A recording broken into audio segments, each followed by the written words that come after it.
Muy buen día tengan todos. Bienvenidos una vez más a este canal Fe Hebrea. Soy Norma Lilia y el día de hoy tengo el gusto de tener conmigo a la doctora María Luz Mangado Alonso. Antes de pasarle la palabra, quiero hablarles de quién es la doctora.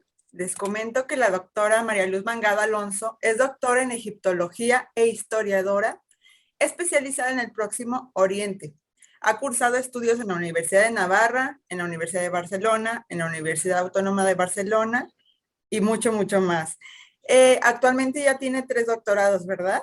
Sí, me acabo de volver a doctorar hace año y medio en la Universidad de Alcalá de Henares, pero mis estudios de egiptología fuertes han sido en Bélgica, en Francia, en París y en Italia, en Roma. Excelente, doctora. Bueno, pues una vez más, muchas gracias por aceptarme esta invitación. Antes de iniciar ya con mi entrevista, me gustaría preguntarle, ¿por qué a usted le interesó la egiptología? ¿Cómo fue que usted empezó a estudiar esto? Yo es que empecé a hacer historia, entonces me gustaba desde pequeña la historia antigua y me encargué. En el mismo colegio tuve unas profesoras extraordinarias que no las he tenido algunos ni en la carrera. Yo he tenido la fortuna de tener un bachiller extraordinario con unos profesores irrepetibles y nos formaron de una forma extraordinaria en la filosofía, en cultura, en matemáticas incluso, física, química. Es que mi promoción fue extraordinaria. Y tuve unas grandísimas profesoras de arte, historia y lenguas clásicas. Entonces, bueno, era para mí casi normal en mi vida, mi familia también, pues esta forma de apreciar la historia antigua. Hemos viajado siempre mucho, pues no había nada excepcional. Me encantaba y bueno, pues he seguido formándome pues, de acuerdo a los criterios que tenía desde bastante pequeña y que en casa me encauzaron, claro. Ok. Doctora, bueno, el motivo de mi invitación, como le comento, este canal Fe Hebrea, pues tocamos estos temas de todo lo que tenga que ver con el judio-cristianismo, teológicamente y también en el lado histórico. Entonces, mi pregunta para usted como egiptóloga es, ¿por qué es bueno conocer sobre la historia del Antiguo Egipto para una persona que le gusta estudiar la Biblia? Bueno, podemos estudiar la egiptología per se sin ningún contacto bíblico y evidentemente se comunica enormemente, son dos disciplinas que complementan y se ayudan a la historia bíblica, porque tenemos numerosas narraciones de Antiguo y Nuevo Testamento, no solamente Antiguo, que son los hechos se realizan, tienen lugar en la geografía egipcia. Evidentemente, una con otra se complementan, no, como lo tenemos con la cultura mesopotámica y otros pueblos del Medio Oriente. Entonces, evidentemente, es una cultura complementaria a los estudios bíblicos. Contribuye mucho también a veces a entender el contexto, ¿no? De algunos pasajes que a nuestros ojos occidentales nos parecerían un poco, pues, no entendibles. Ya cuando conoces un poco de la historia del Antiguo Egipto, como que, pues sí, te da más luz sobre ello. Yo es que leo los pasajes bíblicos en el contexto egipcio y me parecen de lo más normal. No veo nada extraordinario, con lo cual, por eso es importante todas las disciplinas. Quien ha estudiado más, por comparar los que se dedican a la cultura mesopotámica y estudian estos textos o estos acontecimientos en tierra mesopotámica, pues lo explican de una forma excepcional. No vemos nada excepcional.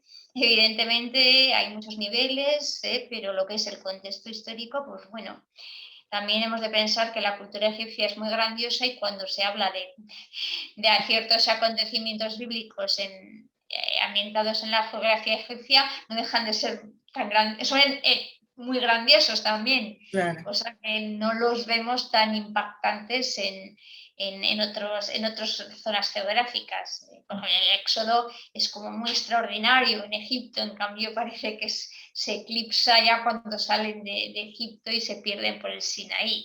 Es decir, forma parte de la propia cultura, esa Sí, así es. magnitud, ¿no? A la forma de contar la historia. Excelente, doctora. Y de hecho, a mí me gusta mucho también la historia y Egipto siempre me ha parecido tan fastuoso, tan elegante, no sé cómo llamarlo.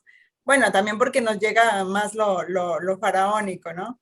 Pero en general me parece algo extraordinario de estudiar, como dice, independientemente de la Biblia, pero ya cuando también eres una persona que estudia la Biblia, pues sí, se hace este match, como dicen. Doctora, hay un grupo de personas que se han identificado a veces con los hebreos o incluso con los israelitas. Yo quisiera preguntarle a usted, como doctor en egiptología, si me pudiera dar más luz sobre estos términos. ¿Quiénes fueron, por ejemplo, los Amu? O Egipto, ¿quiénes son los Amu? Amo. Los amos son pueblos asiáticos, de Asia Menor, nada más. Son pueblos que vivían por el corredor asiático, eran nómadas y eran conocidos con ese nombre para la lenguaje egipcio.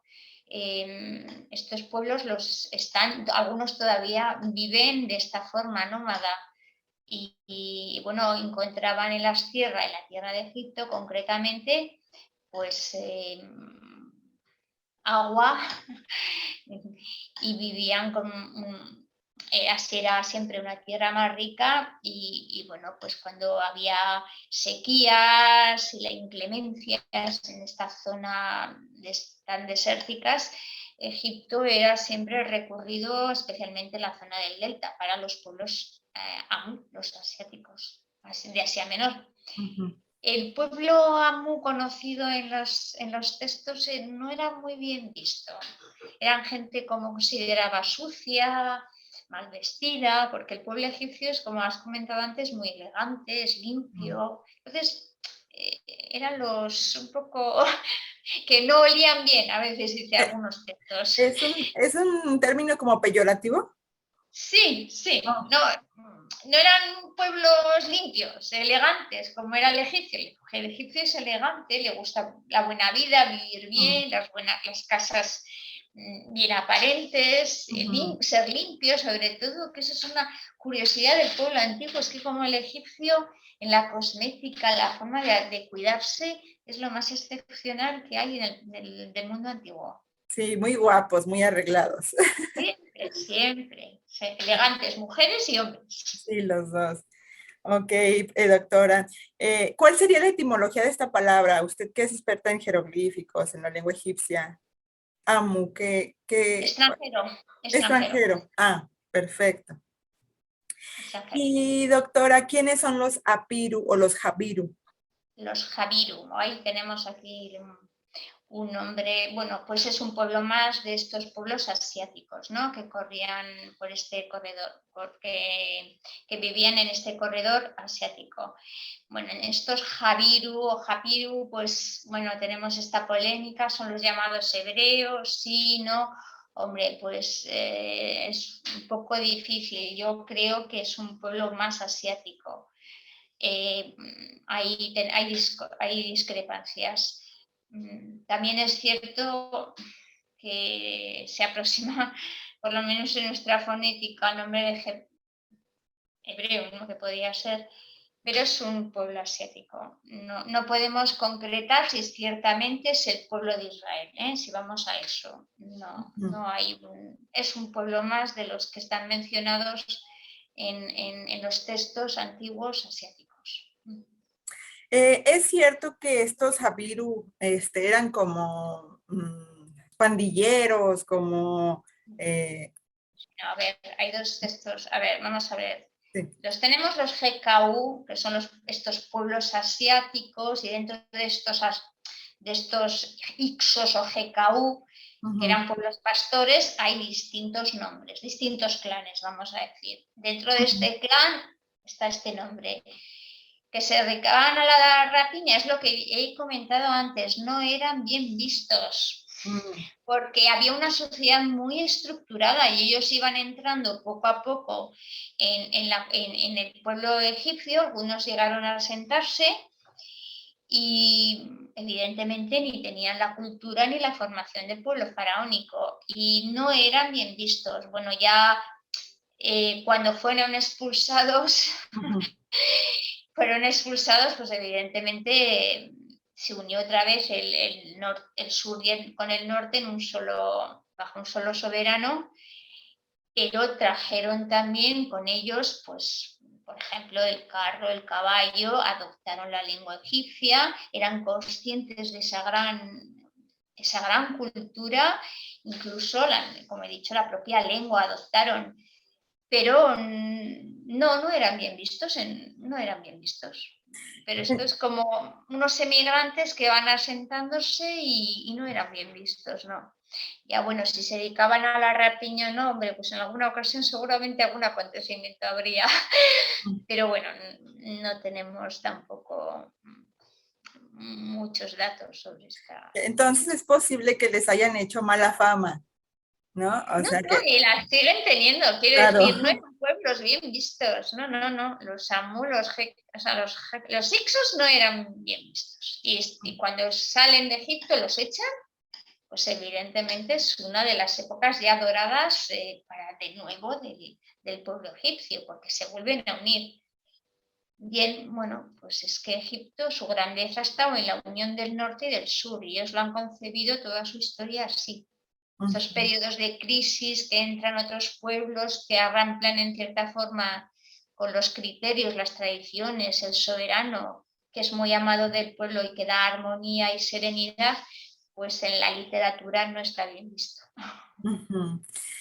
Y ya mencionó usted ahorita a los Ixos, ya que los mencionó, también se ha relacionado mucho a José con este periodo de los Ixos, a Jacob, su familia entrando a Egipto con este periodo. ¿Usted qué opina de esto? ¿Cree que sea verosímil que haya pasado?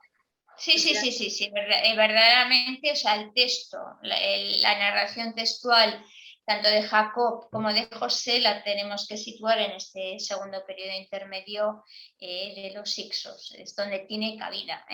No estamos hablando si el hecho histórico fue así o no, pero lo tenemos que contextualizar en este periodo, sin duda. Sin duda. Y el puesto que se le da a José sería como el de visir, ¿verdad?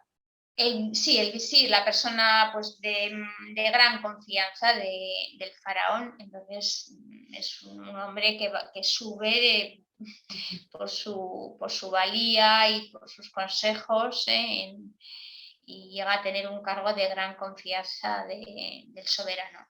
Esto es lo que no nos pauta qué soberano es, con lo cual ahí entramos pues, en muchas polémicas, que fue, está sin duda el texto literario también.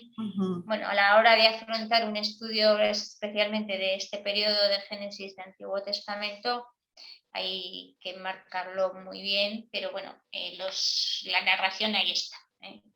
Exacto. Es una historia también de las que más me gusta de la Biblia, la de José, porque también la enseñanza moral, la enseñanza espiritual que trae es muy Es que bonita. hay una enseñanza siempre moral, sí, una moraleja en estos textos. Es que en la literatura ya de Medio Oriente en general hay moralejas. Entonces, no podemos evitar que siempre hay una enseñanza, sin duda. Muy bien, doctora. Hablando otra vez todavía sobre los Ixos, hay un escarabeo de uno de los faraones Ixos, perdón, que es Jacob. Ya que, Y es imposible no ya que, ligarlo. Jacob, perdón. ya ¿Cuál es lo correcto? ¿Jacob? que. Sí, hay varios, no uno, varios. Sí. Bueno, o sea, lo que traigo es de ejemplo. Sea ¿Qué más se Julia, sabe de Jacob? vamos a ver, hay varios escarabeos de esta época que sí tienen el nombre de Jacob, que se puede leer como próximo a nuestro Jacob. Bueno, pues aquí hay, como siempre, hay discrepancias. Unos dicen que fue un personaje importante de este periodo, otros que se atribuye al propio Jacob. Yo no me voy a decantar porque ahí están los estudios, las publicaciones, las piezas. Sin duda fue quien lleva el sobrenombre de Jacob, fue un personaje importante en este periodo. Ahora, si es el propio Jacob que nos escribe, adiós. Como ya he dicho, pues es un nombre semítico, esto no tenemos ninguna duda. fue un hombre destacado de este periodo. Ahora, si es el Jacob bíblico, otros dicen que no. Bueno, esto ya evidentemente no podemos aseverar ni una cosa ni otra. Hablamos solo del testimonio que existe y eso está. Sí. Okay. Muy bien, profesora. ¿Y los Shasu quiénes eran? Pues estamos entre estos pueblos. A ver, tenemos una multitud de... Hay un gran artículo del profesor Van der Leyen, que además está publicado en español, en castellano, que hizo todo este estudio de estos pueblos extranjeros en una exposición que yo comisarié, que fue una de las grandes que se hizo para los Sanfermines culturales en la Tierra del Toro Apis. Y ahí explica muy bien todos estos pueblos, incluidos los que hemos comentado, porque ha sido uno de los grandes expertos, ¿no?, en estos pueblos asiáticos. Y bueno, pone toda la lista y explica muy bien, lo contextualiza. Entonces, quiero decir, hay una lista enorme de pueblos, ¿eh? Era un conglomerado.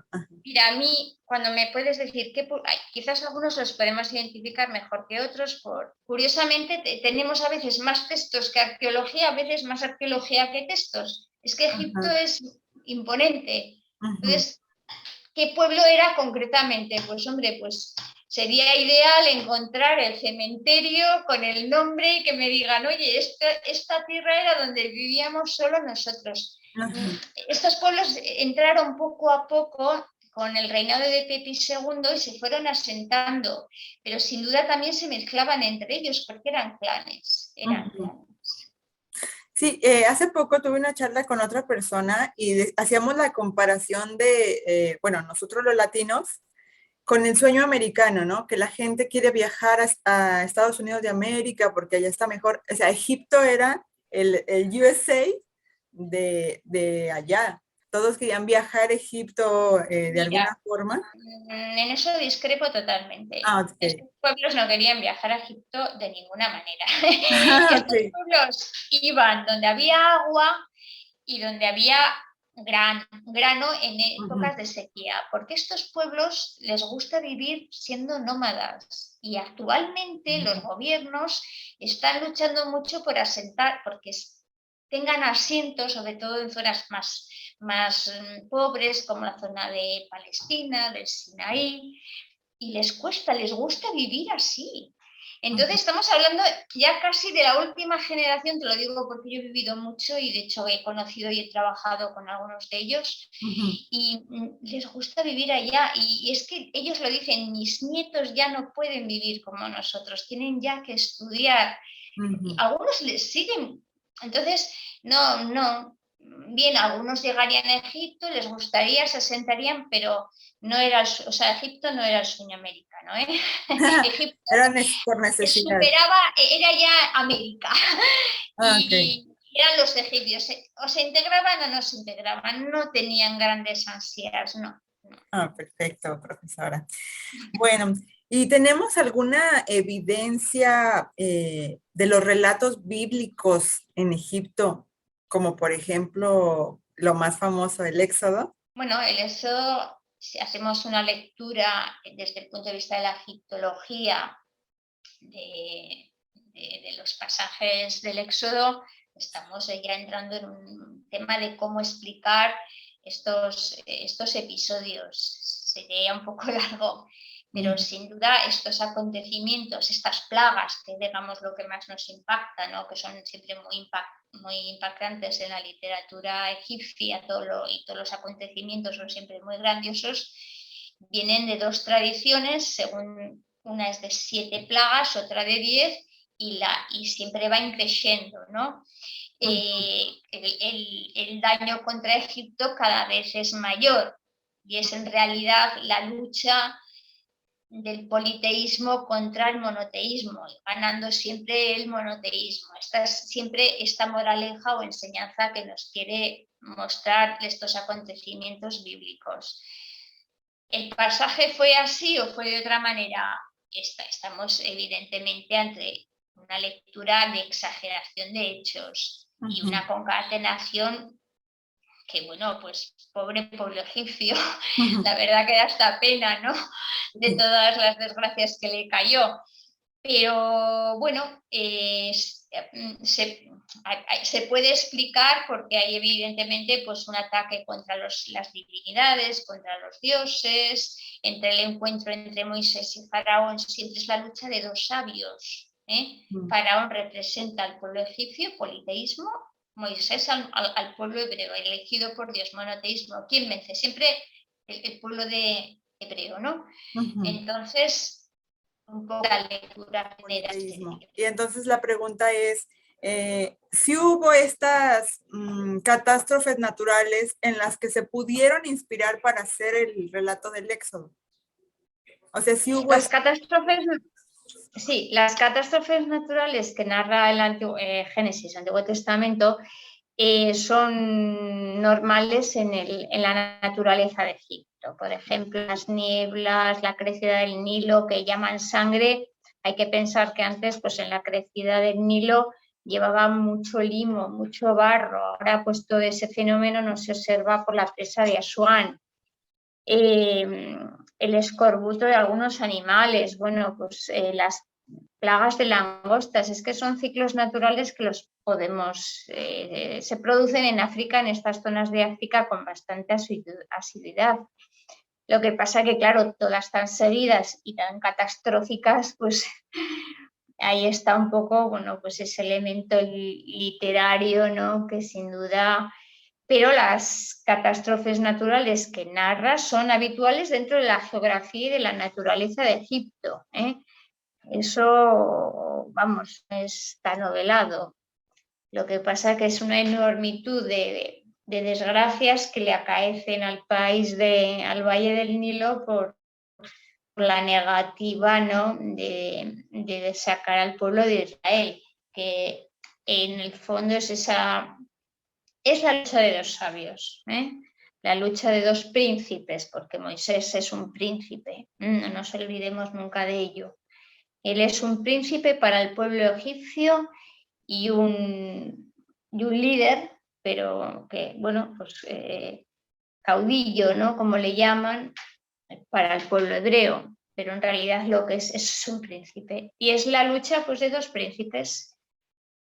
No está muy claro si es padre e hijo o son hermanos, porque pues, se criaron como hermanos. Más bien seguramente eran hermanos, un hijo quizás de Ramsés, Jaén Wasset, uno de los hijos mayores, que claro, Ramsés fue tan longevo que muchos de sus hijos fallecieron y él seguía gobernando. Bueno, el asunto es que esta narración sin duda pues es la más atractiva, la más polémica, pero todos los lugares que narra la ruta del Éxodo, yo la he hecho muchas veces, están. Y si tú haces la ruta con gente mayor, con animales, niños, más de 12, 13 kilómetros al día es difícil de caminar. Y todos los lugares que narra, todos tienen pozos de agua. Eso es importante, porque claro, en unas zonas desérticas donde no hay agua, ¿cómo no puede repostar, no? Y los abrevaderos para los animales. Eso es así. Ahí ya no estamos ni en negativa ni en positivo, eso es así. Claro, ¿cómo acontecieron esas narración que... Bueno, pues seguramente estamos en una parte de literatura, no podemos negarlo, pero bueno, en la geografía del Sinaí están todos los lugares que narra el Antiguo Testamento. Okay. Puede ligarse, bueno, he escuchado posturas que dicen que también se pudieron inspirar en esta explosión del volcán en Santorini que afectó a Egipto y que de allí pues también al Valle del Nilo le fue mal y de allí se inspiraron para decir, hacer esta guerra de dioses contra Dios. Bueno, esa explosión, bueno, ese tema sí que ya lo he oído en alguna ocasión, que podía ser coincidente o no en el tiempo, porque no hay una fecha tampoco clara, ¿no? Cuando acontecen estos hechos, o si fue una salida de todo un pueblo, cosa extraña, a mí me extraña, o si fueron pequeños grupos los que poco a poco fueron saliendo. Y que sin duda fue un acontecimiento muy poco relevante para la historia de Egipto, porque no tenemos unas fuentes que hasta hoy, por lo menos hasta hoy, mañana no lo sé, cuidado que hay todavía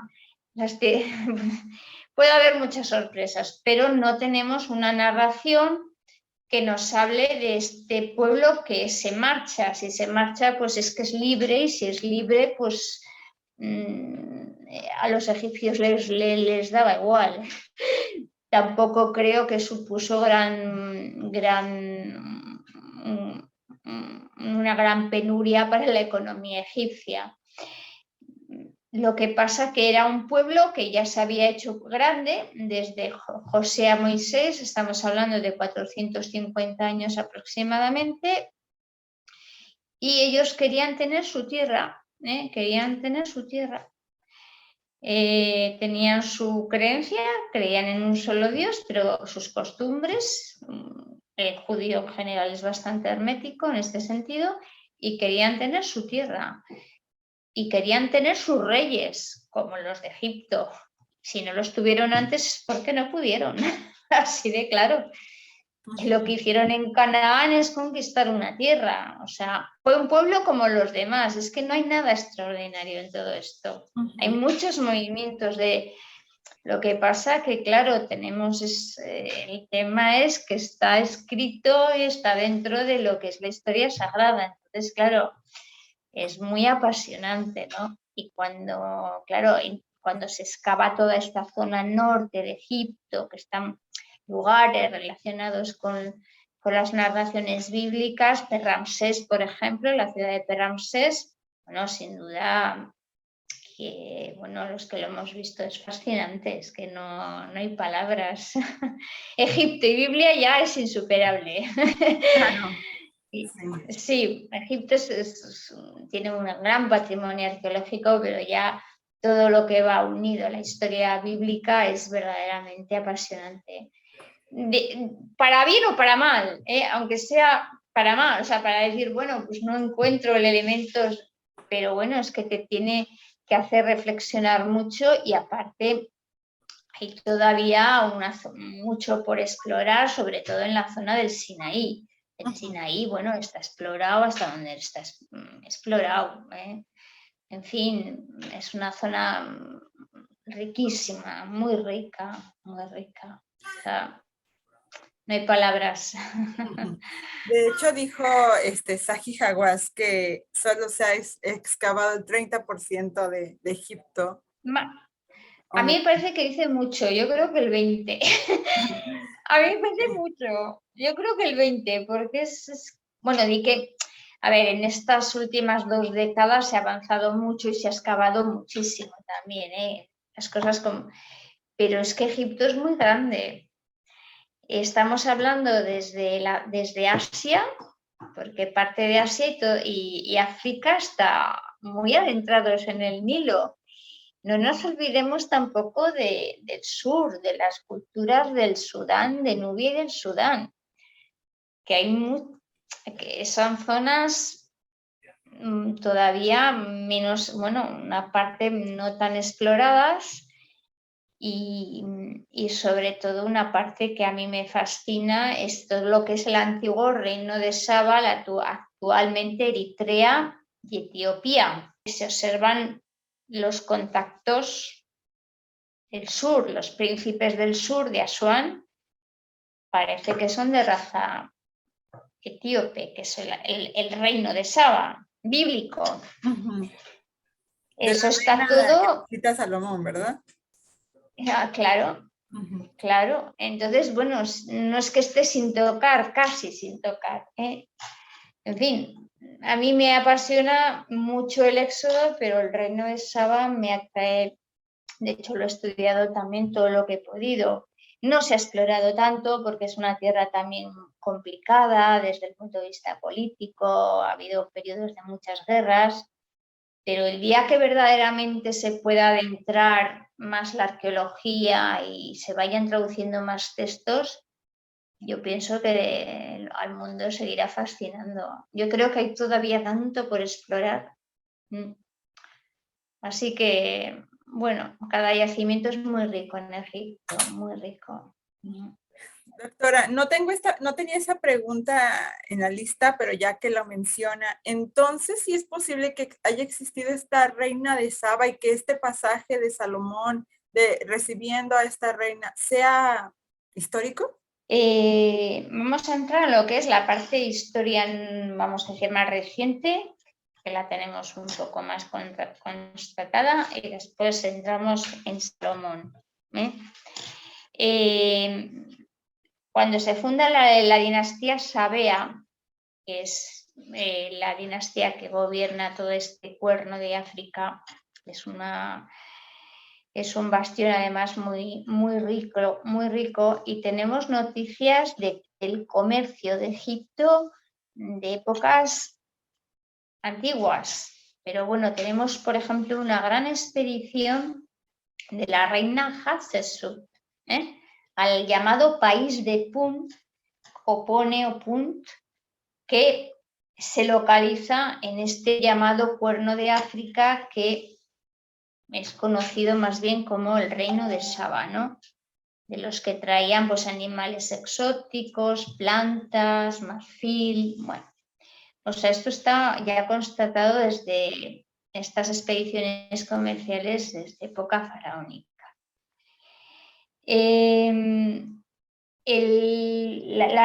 La dinastía Sabea, que entronca o quiso entroncar su origen en los amoríos de Salomón con la reina de Saba, que tuvo un hijo llamado Menelik, y este hijo es el que funda esta dinastía de reyes, que el último Negus es el príncipe, bueno, el rey fue príncipe el Negus y luego ya rey Salassi, y ya actualmente pues tenemos una zona pues bastante complicada de conflictos bélicos, ¿no?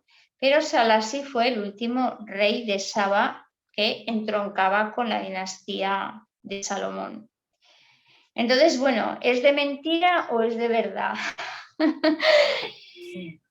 A ver, cuando se funda el Estado de Israel, después de la Guerra Mundial, hay muchos movimientos de pueblos, de hebreos, que se van a instalar a la zona actual de Israel. Lo que no se lo podían creer es que había hebreos que practicaban la religión y creían con todas las tradiciones, la Torá, en toda esta zona, y que estaban vinculados al reino de Saba. Y estas comunidades existían hasta bueno, como pudieron las sacaron, y bueno, son actualmente las personas que se ven de color, sobre todo en el ejército. Esto es, vamos, esto no lo podemos negar.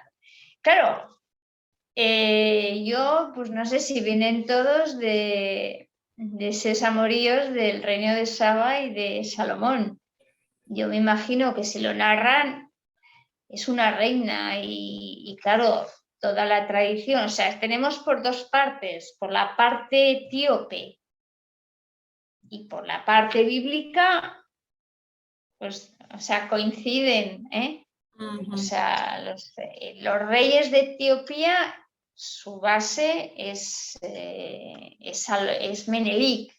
Bueno, esto puede ser, bueno, pues una historia un poco de héroes, ¿no? Pero no sé, es que no sé, yo no lo veo tan dispar. Yo conozco bien estos grupos de Salasis, tienen unas tradiciones que se mueren en la noche de los tiempos, y tenemos también viajeros ya desde los siglos X, XI, Benjamín de Tudela mismo, que nos habla de estas comunidades judías en todo el valle del Nilo, o sea, las orillas del Nilo, ¿no? Sentados en Claro, ¿cómo llegan ahí?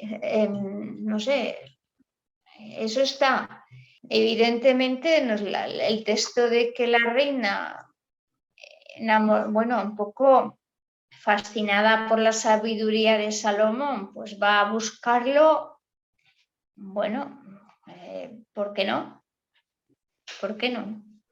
Ramsés podía tener princesas asiáticas y Salomón no podía tener una reina etíope, ¿por qué no? Ujú. Eso está claro.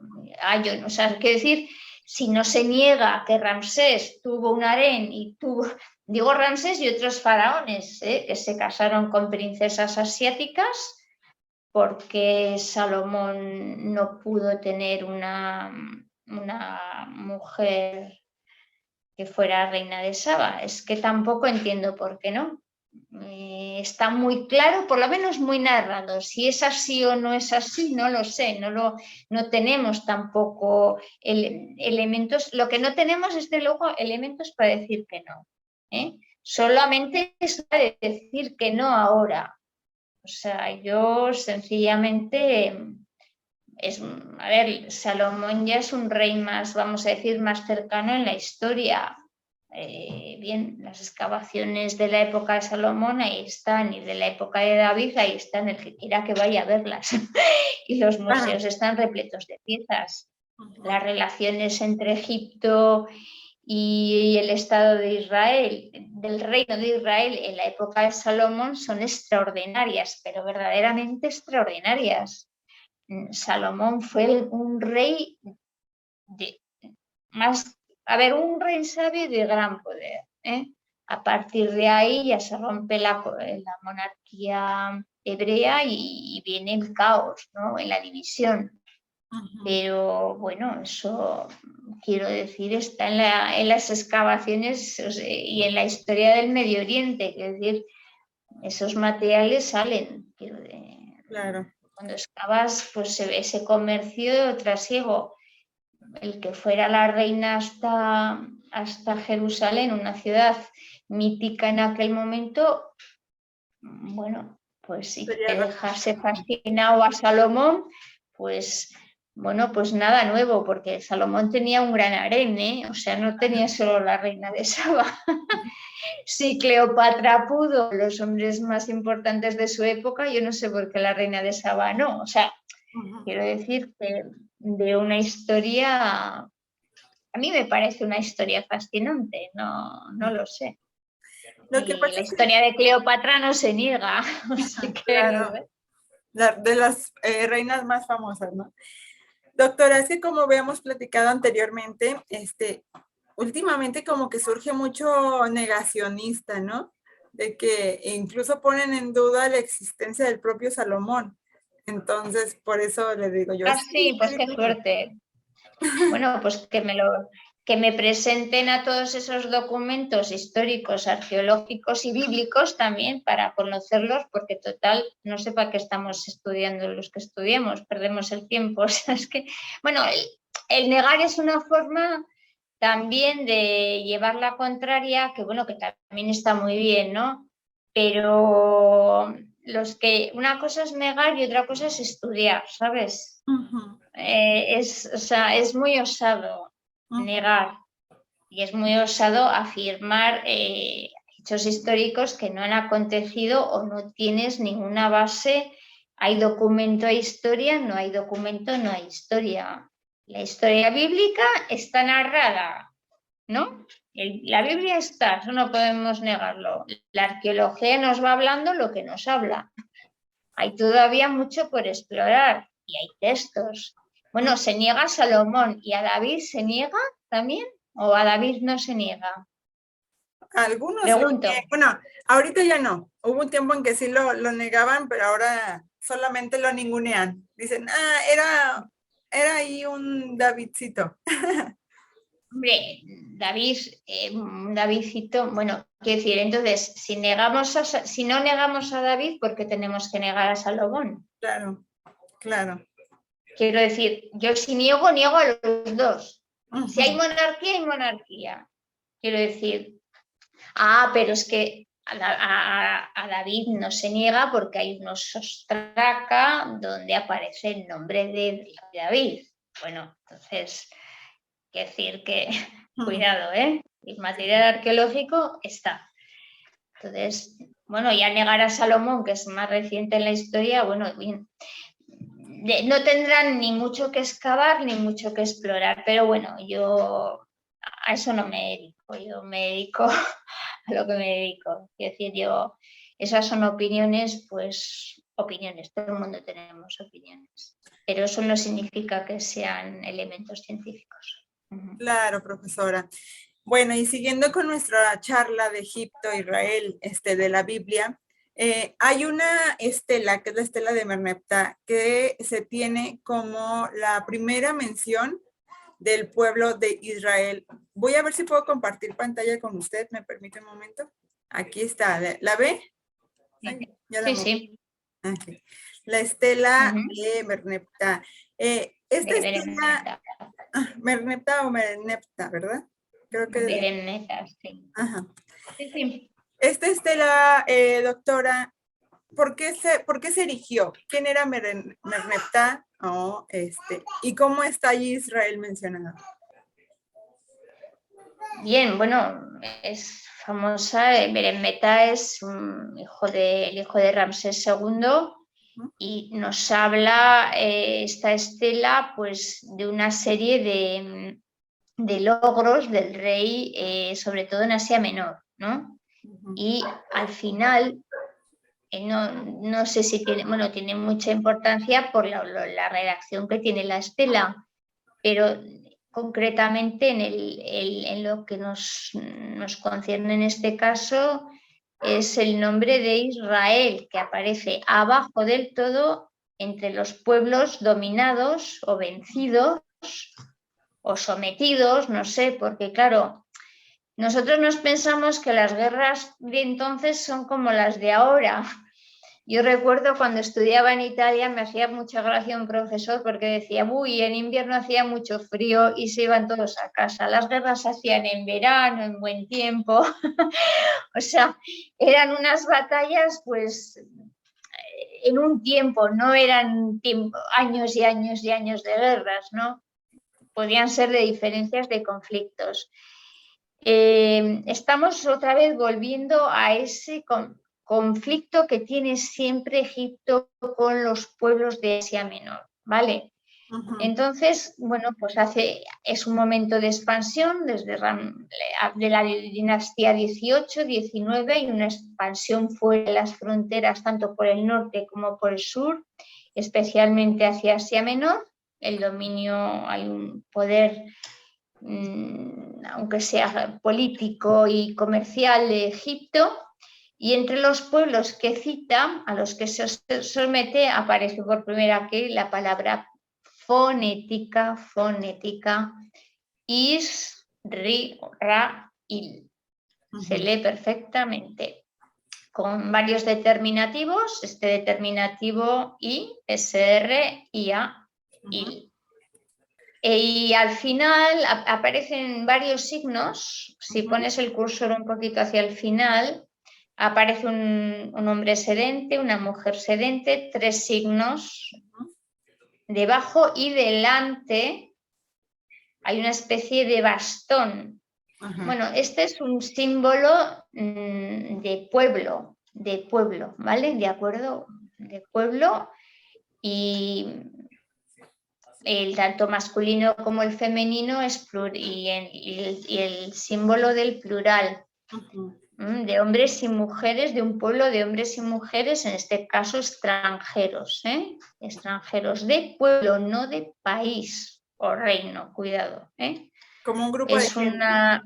Podemos hablar de una tribu, pero ya una tribu notable, una tribu asentada, notable, y es la primera vez que tenemos noticias como tal del nombre de Israel. Para los que nos están viendo, la doctora también es experta en escritura y en lengua egipcia. Pero cuidado, ¿eh? Dígame. No es que no está escrito en egipcio de Israel, es un nombre fonético, vamos a distinguir, ¿eh? Sí. Cuando yo pronuncio la palabra Israel, en la lengua española tiene unos signos. En la lengua egipcia es fonética. Cada signo es un sonido en este caso.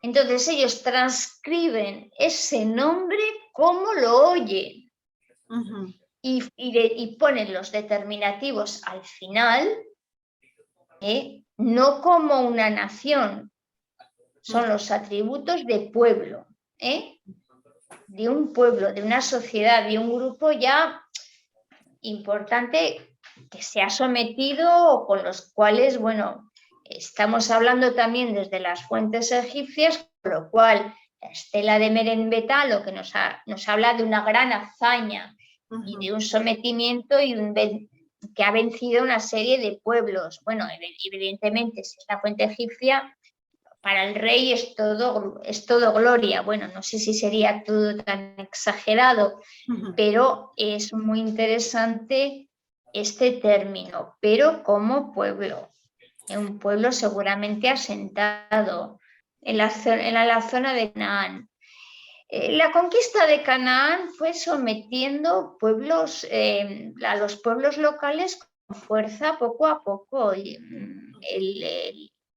Pero bueno, es que esto está en la historia de cualquier pueblo. Quiero decir, el más fuerte siempre vence luego al más débil.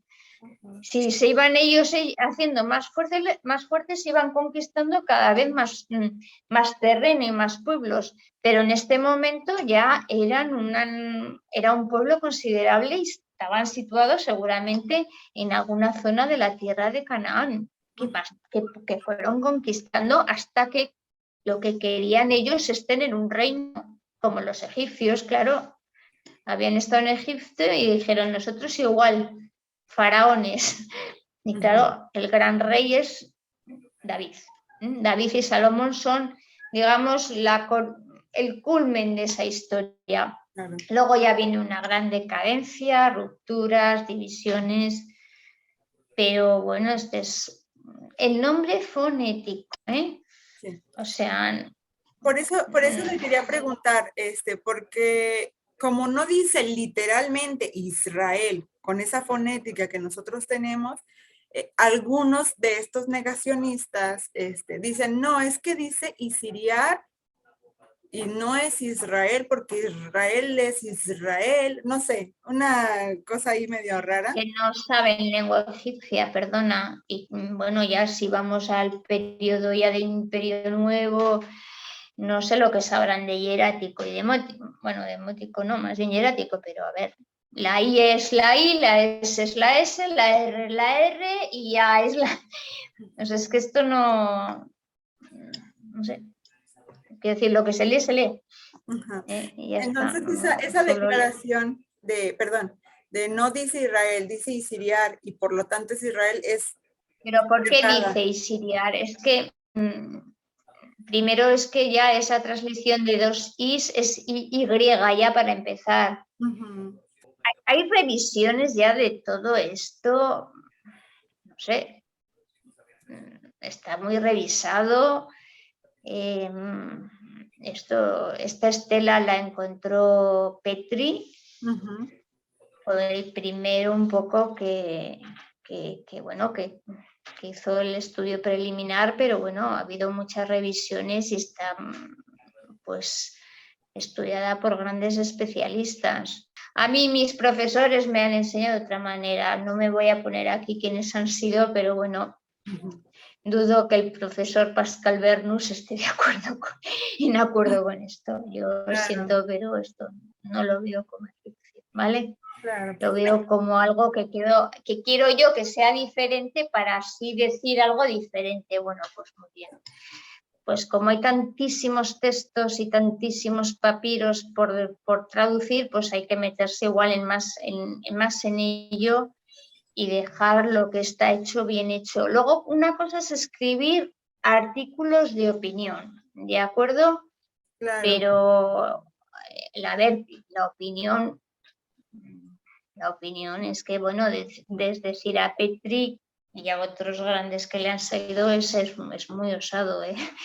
No, Petri era cristiano, entonces encontrar una estela que hablara del pueblo de Israel, pues era como el boom. Qué Sí, bueno que usted está aquí para confirmarnos. no sé, o sea, yo no sé si nos creemos ahora que hemos nacido listos y todos los de antes han nacido todos tontos. Yo he llegado a una conclusión que parece que nos lo sabemos todo ahora. Yo no he encontrado más tontos que ahora. O sea, yo de verdad sigo diciendo que hay que tener coraje, pero mucho coraje para desdecir a estos grandes que, vamos, ya quisiéramos muchos ni llegarles a la suela del zapato de estos grandísimos científicos, con los medios que tenían en aquel momento, empezando por Champollion.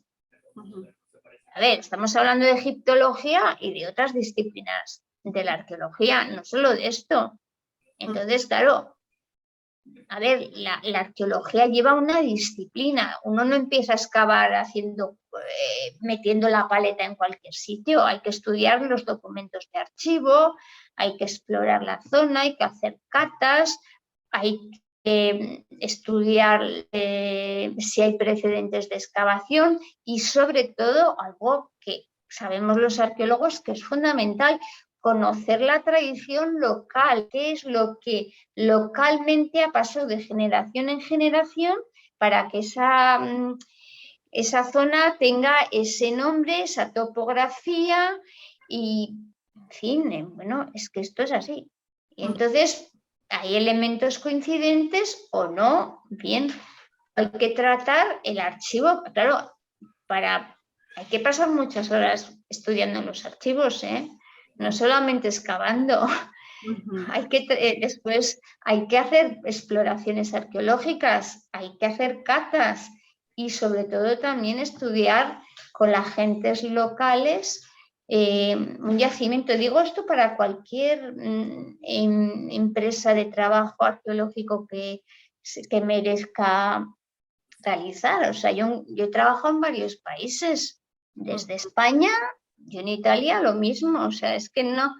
Cuando yo trabajaba en el Foro Romano, se trabajaba en el archivo, la documentación que había, si había habido alguna exploración y después, bueno, se iban a los terrenos. Pero claro, vamos a revisar textos y estoy de acuerdo que hay que revisar y que habrá cosas que se están superadas y mejoradas. Para eso se va avanzando.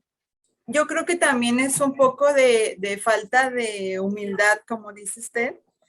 No, Y no. de formación, que es más que de humildad, de formación, que es lo más peligroso en todo. Y sabe que Es que aquí se cree todo el mundo que es llegar y besar el santo. Así a ver, la gente que nos dedicamos a esto llevamos estudiando, pero estudiando, ¿eh?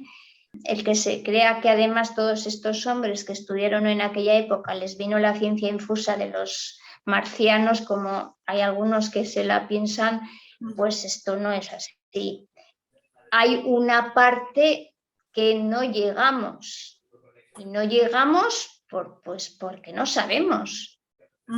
En los yacimientos, cuando terminamos de excavar, hay muchas cosas que no entendemos, pero porque es que no sabemos la tecnología o que es que nosotros no entendemos ciertamente cómo llegaban por ejemplo, a embalsamar ciertos cuerpos con nuevos tipos de momificación, con nuevos...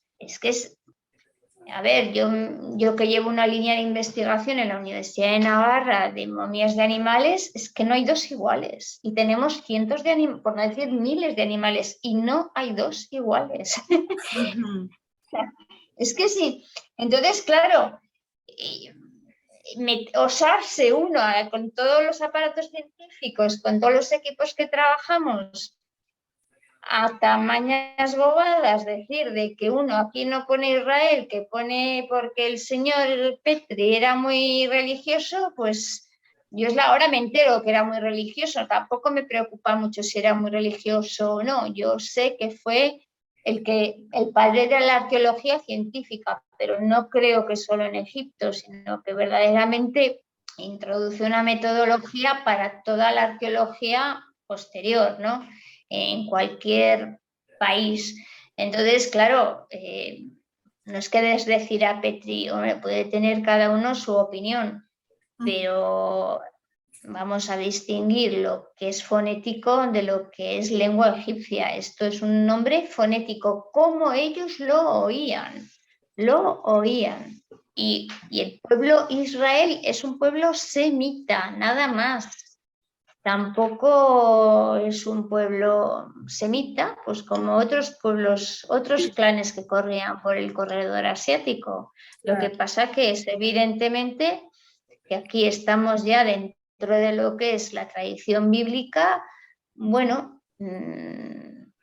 a mí me parece, por ejemplo, mucho más interesante la exploración que hace Benjamín de Tudela, que viaja en este caso vamos a centrarnos, viaja a Tierra Santa y hace un viaje enorme por todo el Medio Oriente, pero viaja por todo el Nilo, conoce el Faro de Alejandría y habla de todas las comunidades judías que viven en el Valle del Nilo.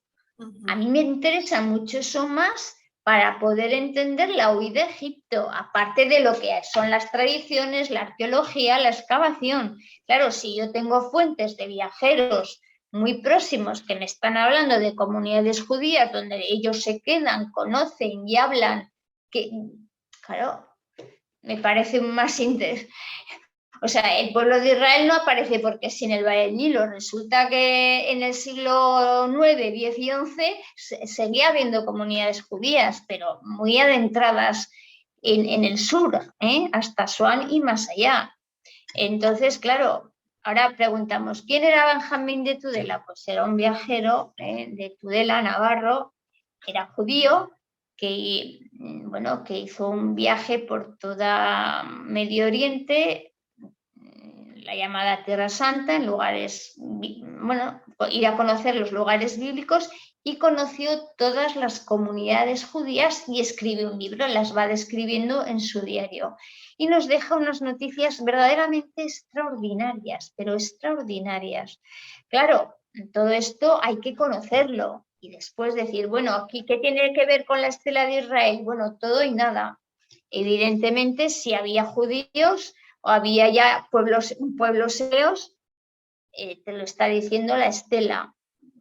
O sea, que es la primera vez que tenemos escrito fonético en egipcio. Fonético, fonético. ¿Saben qué? La cuestión aquí es que hay científicos, en este caso, este extracto que le pongo aquí es de un libro que se llama Los secretos de la estela de Merneptah, de Joseph Davidovich. Aunque Davidovich no es egiptólogo, es un químico, pero que estuvo estudiando el material con el que se hacían las pirámides y... ya, pero esta estela es de granito. Ajá. Según él, en el libro dice que la inscripción está manipulada o tergiversada. O sea, como que allí le movieron y voy a regresarme a la imagen, usted que es experta. ¿Sí ve mi cursor? Sí. Que esta, que sería la Aleph. Sí, el Aleph, sí. No está tan claro, sino que pudo haber sido un búho. El búho de... La M. Ajá. Y eso lo dice porque estaba ahí viéndolo, como lo copiaba Petri, ¿no? Digo yo. Sí, espero que como químico sea mejor que como egiptólogo. Claro. Sin más. Yo creo que dejo las cosas claras. Claro, profesora. No, entonces ya queda establecido la primera mención de Israel como un pueblo, no como un territorio, es la estela de Mermetá. Pero no hay Sí. alguna otra. Hasta hoy. Mañana no claro. sabemos. Pueden aparecer documentos. Tenemos muchos documentos todavía sin traducir, muchos papiros están, a ver, es que los museos están llenos, es que no se puede ver nadie la cantidad de material que hay en los museos o que surge en una excavación que no da tiempo de estudiar. Se hacen unas memorias generales, pero es que hay tantas sorpresas. Hay bastante atención a todo lo que aparece con el mundo bíblico y, por ejemplo, en excavaciones del sur de Egipto, pues ha aparecido, creo que fue es que no recuerdo ahora, porque a veces, pero fue una noticia no hace tanto, que apareció la estrella de David como una comunidad judía, quiero decir que vivía ahí. Bueno, pues tampoco tenemos que tener una cosa tan excepcional, porque cuando se narra la huida a Egipto, seguramente en ese paso que hay donde va la Sagrada Familia iban quedándose en comunidades judías, que estaban muchas emparentadas, pero hay que conocer a los semitas como son, ellos son así. Entonces, seguramente se tomarían refugio en una comunidad del Egipto Medio, en Mujarrab, donde había una comunidad hebrea que se daba culto a Dios Yahvé, pero es que en Egipto había libertad de culto. Esta es una cosa, un elemento muy importante, en otros pueblos no. Entonces, estamos hablando de una continuidad en el tiempo, desde la época, cuando tú lees el Antiguo Testamento, y habla que Moisés sale con el pueblo hebreo, cuidado, dice que sale con aquellos que creen en Yahvé como Dios único, y hay también egipcios. Cuidado, lo dice la Biblia. Claro, sí. Había egipcios que creían también en Yahvé, bien por el contacto o bien porque se habían integrado en esas comunidades o las propias familias habían unido hombres y mujeres y habían influenciado, pero dice que salen egipcios con ellos. O sea, es que el tema ya no es tanto. Es cierto que la arqueología pues nos querría que nos hablásemos más, todos querríamos más, pero yo pienso que la zona del Sinaí es una zona todavía poco explorada y yo pienso que puede dar muchas sorpresas, especialmente el Sinaí, ¿eh? Es una zona muy rica. Y luego, evidentemente, todas las excavaciones que están en curso, que, en fin, pues son excepcionales. Bueno, y aparecen muchas novedades, ¿eh? Lo que pasa que no todo siempre es noticia. Excelente, doctora. Bueno, usted tiene un libro que se llama José, el patriarca. El patriarca José, sí. ¿Nos puede hablar un Cultura poquito egipcia. de su libro? Bueno, tengo varios. Yo los escribí, estos libros, con el profesor Sayed Salama, una trilogía, una dedicada a Moisés, otra a José y otra a la huida a Egipto. A mí el preferido es José, por el personaje, ¿no? Es el querido de Jacob y tiene esa historia, ¿no? Que es vendido por sus hermanos y va prosperando, bueno, llega a Egipto y bueno, pues tiene muchos avatares. Cuando va a servir en la casa de este noble egipcio, pues bueno, pues es asolado también por su esposa y bueno, esto le lleva a la cárcel, la interpretación de los sueños. Bueno, tiene una historia de un joven muy atractivo, pero con muchos principios y llega a ser eso, el hombre de confianza del rey. Lo que más me gusta de José es que se casa con una egipcia y tiene una vida feliz y sus hijos son egipcios, con nombres egipcios. Me gusta mucho ese reencuentro que luego tiene con los hermanos, ¿eh? Y bueno, pues esa lectura un poco que tenemos que hablar de cómo Dios ha permitido esa historia tan dolorosa en la vida de Jacob, ¿no? Para luego salvar a su pueblo, porque a partir de ahí ese pueblo se instala en Egipto y se hará nación, se hará un gran pueblo. Para explicar todos estos pasajes, porque hay evidentemente unas tradiciones literarias, que tenemos noticias, la importancia también de las relaciones familiares, todo eso, bueno, está explicado en los distintos capítulos del libro para un poco entender desde la egiptología esta historia de José, que como digo, se sitúa sobre todo en el segundo periodo intermedio. Uno de los puntos quizás más importantes de esta historia, y bueno, es algo que trabajo bastante con los alumnos, es la parte de momificación. Al final nos habla el pasaje de Génesis que Jacob fue momificado y José fue momificado. Y nos habla del tipo de momificación de los grandes, de los altos dignatarios y de los reyes, porque a todo el mundo no era igual, no se le trataba igual en las defunciones. Tuvieron los dos honores de reyes, es algo ya que chocante, ¿no? Por ejemplo, todo el sistema de momificación es el tratamiento de un rey o de un gran visir.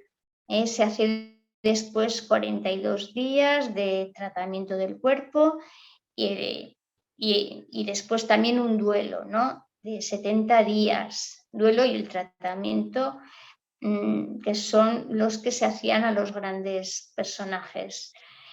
Pero hay un elemento muy particular que nos habla en esta momificación. La momificación no lo hacen, claro, todo esto en los más de 3.000 años de historia va avanzando, va cambiando mucho. La momificación la hacen los sanú, los médicos, eran los especialistas, la élite. O sea que es un tratamiento bien hecho. Y después es enterrado un elemento que pasa muy desapercibido, en sarcófago. No todos se enterraban, es que se cree todo el mundo que se enterraban en sarcófagos y en pirámides. No todo el mundo se enterraba en sarcófagos. Habla que tanto Isaac como Jacob como José son enterrados en sarcófagos. Bueno, esto es un detalle también muy importante que nos puede ayudar a situar también el relato. Vamos a otra parte que es el gran complicado. ¿Dónde están enterrados José y Jacob? Bueno, la Biblia nos habla que cuando se va al pueblo de Israel se los lleva sus cuerpos. Claro, yo no sé si se los llevaron o no. Si vamos a encontrar la tumba va a ser un poco difícil. Sí. Y por otra parte hay una tumba que está según la tradición y se hacen además muchas peregrinaciones en la zona de Palestina, donde según la tradición dejaron allá el cuerpo de José. Bueno, todo esto está explicado en el libro un poco y sobre todo desde las fuentes de la egiptología y de cómo estos pueblos asiáticos se han ido introduciendo paulatinamente desde la dinastía quinta, sexta sobre todo, y bueno, se da explicación un poco histórica a lo que se pueda entender el pasaje de la vida de José. Bueno, para mí Moisés es un príncipe. La huida a Egipto es maravillosa porque está llena de muchos pasajes de ternura, de pequeños milagros que trae locales que se recogió en su momento. Pero para mí el gran héroe es José, porque siendo como era, pues de una familia semita, que cómo se adaptó a Egipto y llegó a ser un gran hombre de Estado y lo que más, bueno, amó mucho a su mujer, por lo menos así nos pone, y a sus hijos. Quiero decir que también es un elemento que se mezclaban. Faraón en este momento tendría sus dioses, pero José acepta mezclarse, o sea, quiero decir, casarse con su hija, ¿no? Y al menos expresa su felicidad. En fin, no tenemos que ser tan cuadriculados, Claro. porque estos pueblos se mezclaban entre sí y es evidente pues, que muchas veces también mujeres y hombres iban a otros clanes. Estas historias pues, han existido, como pues Salomón pudo perder la cabeza por la reina de Saba, y ¿por qué no? Si era reina y era bella, ¿por qué no? Si es que, ¿qué hizo Cleopatra? Pues lo mismo. Bien, bueno, lo que pasa que no tenemos tampoco más el cuerpo. Y dices, claro, a mí me gustaría tener pues, el cuerpo de la reina de Saba momificado y el de Salomón, ¿no? Y así, bueno, pues es que eso por ahora no tenemos. Pero esto, por ejemplo, la arqueología de hace 40 años ahora, hay tantas noticias, el mismo Jerusalén es fascinante. Yo que trabajo ahora, paso una buena parte del año en Jerusalén, bueno, es que hay, y tengo la fortuna, además de estar en un yacimiento muy próximo, o sea, con los materiales y muy próximo al Santo Sepulcro. Es que yo ahora he sacado ahora un libro de este tema que lo tengo que presentar a partir de septiembre, donde se ve todo el trasiego de peregrinos desde el siglo I y especialmente Mesopotamia, de Egipto y de Venecia. Una ciudad donde había muchísimos albergues para todos estos peregrinos, pero además seguían la ruta de la seda. Y bueno, estamos con todos estos materiales. Ahora en octubre es el centenario de la fundación del Colegio El Pilar, que es donde se hicieron estas excavaciones. Y bueno, he sacado el libro ahora y con el objetivo primero de dar a conocer esta historia, y los resultados de excavación están publicados por la École Biblique, por la Escuela Francesa, pero hay mucho por explorar y ha sido una gran novedad, donde encima pues, los peregrinos eran sobre todo egipcios y de Mesopotamia, cristianos, en ese caso coptos y de rito caldeo, ¿no? Pero bueno, es que el Medio Oriente es fascinante. Exacto, exacto. Es esa cuna de la civilización y esa cuna de las religiones que han llegado a nosotros. Es fascinante. ¿Y cómo se influyen unos sobre otros? Porque no puedes poner coto. Es que tú ves en la Biblia la influencia, o sea, la influencia egipcia de la literatura egipcia y de la literatura mesopotámica, los mismos salmos que hablamos poco, ¿no? De los salmos de David y los himnos de Akenatón. Hombre, no sé si David se dedicaba a componer música y Akenatón también, como reyes, ¿no? Bueno, se les atribuía, fue una época, seguramente hubo grandes composiciones, pero era ya algo latente propiamente en la cultura de ellos, y en la alabanza pues a la creación, a la naturaleza. O sea, esos contactos había y están muy claros, Claro. están muy claros. Y son naturales, son esperables, no como muchas veces pensamos que fuesen totalmente herméticos o como dice usted, cuadrados, sino que No. se prestaban, había ese tipo de cultura compartida. Es excelente. Sí, se mezclaban. Bueno, y es que Salomón ahí lo tenemos. O sea, tenía una Más mezclado de todos. Bueno, la preferida parece que fue la reina de Saba, y esto supuso pues, un conflicto con los patriarcas, con los profetas, bueno, normal, pero David no se quedó atrás, o sea, porque vamos, David también, vaya historia, ¿no? Sí. Eso no significa que no fueran grandes reyes. Y Ramsés, pues, ¿para qué vamos a hablar?